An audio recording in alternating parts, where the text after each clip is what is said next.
समस्त को praise the Lord. आसंतु पवित्र बाइबल रो वाक्य पढ़ी जिबा जिसाय तार 10 अध्याय 27 पद।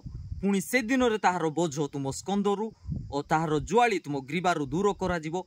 पुणी अभिषेक सकाशु जुआली विनष्ट हो। मोर प्रिय प्रभुंकर लोक मैंने आज गोटे विषय आपण मानू कहवाई चाहे आपण मैंने प्रभु जीशु ख्रीष्टर उपस्थिति को केबे छाड़तु ना।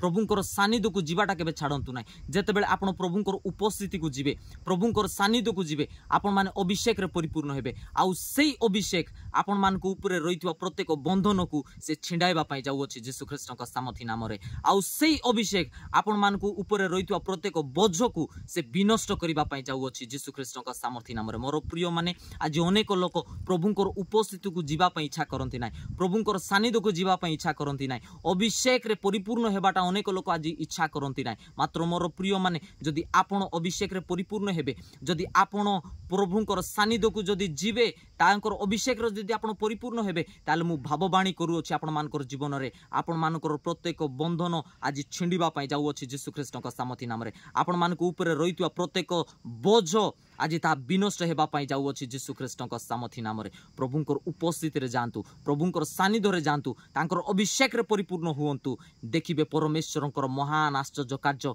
आपण मानकर जीवन रे घटिबा आरंभ होई जिवो यीशु ख्रीष्टक सामर्थ्य नाम रे। ए वाक्य द्वारा प्रभु आपण मानक समस्त को आशीर्वाद करंतु। God bless you. आमेन।